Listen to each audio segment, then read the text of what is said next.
Welcome to this explainer. Today, we're diving right into a highly analytical, really fascinating piece of text from the Tractate of Chullin. We are going to treat this text exactly as what it is, a rigorous, finely tuned legal document. The absolute beauty of this material is how it takes a seemingly mundane physical accident and uses it to stress test the philosophical boundaries of how we, as human beings, measure time and define an action. Let's get right into it. Here's our roadmap for today. We're breaking this down into 6 focused sections. 1. The splashed gourd scenario. 2. The foundational dispute. 3. The temporal variable. 4. Defining the act. 5. Aligning the sages. And finally, 6. The final uncertainty. Section 1. The splashed gourd scenario. All right, so as you know, in legal analysis, the facts of the case are literally everything. Here's our scenario. Someone is right in the middle of performing a ritual slaughter, and as they do, some blood accidentally splashes onto a nearby gourd.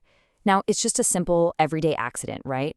But in this specific legal framework, the physical interaction of these exact elements carries massive legal weight. To unpack this, we absolutely have to define our terms. First up, this isn't just any gourd, it's Terumah. That's consecrated agricultural produce, meaning it holds a sacred status. And the big question we're trying to answer is whether that splashed blood renders the gourd susceptible to ritual impurity. Now, remember, dry food is generally immune to ritual impurity. To be vulnerable, it first has to be wetted by specific liquids, like blood. That's the core legal question we're tackling here.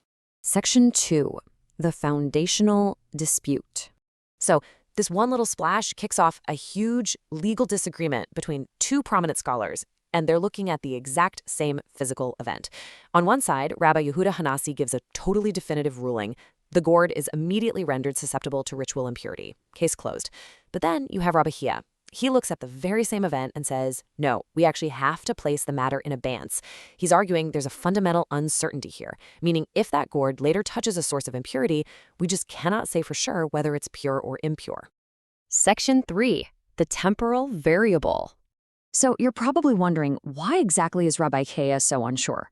Well, a later scholar named Rav Papa introduces this brilliant intervention that shifts the whole debate to exact timing.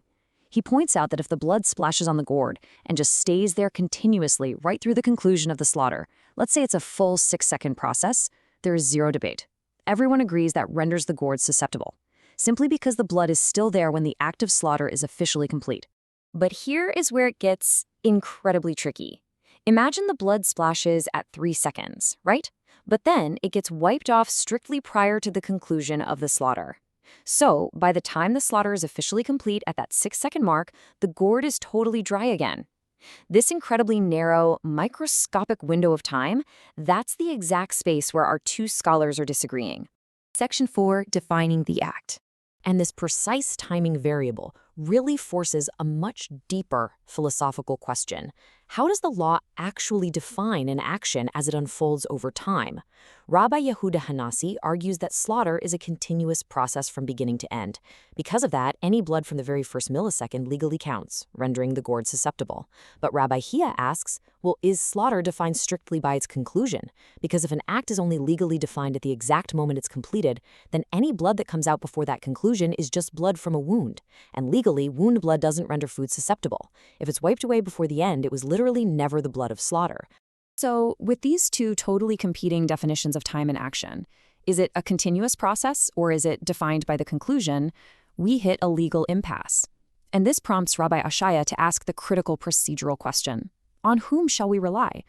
Like, practically speaking, whose ruling actually governs the person holding this gourd right now? Section 5. Aligning the sages. To break this deadlock, the text introduces the established ruling of a 3rd scholar, Rabbi Shimon. And when we map out their rulings, things start to become clear. Rabbi Shimon says blood never renders food susceptible at all. So, is it susceptible? No. Do we burn the Terumah if it touches an impurity? No. Then you have Rabbi Ḥiyya, who is uncertain about susceptibility, but because he's uncertain, we obviously can't legally destroy consecrated produce. So, burn it? No. And finally, Rabbi Yehuda HaNasi says yes, it is susceptible, and yes, we must burn it. And that brings us to the magic number, 2. Procedural law dictates that we go with the majority practical outcome. Now, Rabbi Shimon and Rabbi Ḥiyya totally disagree on the underlying philosophy. Shimon is absolutely certain it's pure, while Hiyya is uncertain, but they align perfectly on what actually happens in the real world. The gourd must not be burned. They form a 2-to-1 majority. And because of that, Rabbi Yehuda HaNasi is rendered a minority opinion with no legal standing in this case. So we do not burn the gourd. Section 6, the final uncertainty. But listen, just because they agree on what to do practically doesn't mean the philosophical debate is resolved. Because Rabbi Ḥiyya was genuinely uncertain about whether the act is continuous or defined strictly by its conclusion, Rav Ashi formalizes an eternal stalemate. Step 1, you may not eat the gourd. Why? Because if the act is continuous, it became susceptible to ritual impurity. Step 2, you may not burn it. Because if the act is defined strictly by its conclusion, that early blood was just from a wound, and burning pure terumah is strictly forbidden. You can't eat it, and you can't destroy it. Rav Ashi sums this up beautifully. He says this abeyance is not just a temporary pause. We're not waiting around for more evidence or better microscopes. It remains in abeyance forever. It's a fundamental structural uncertainty built right into the legal system itself.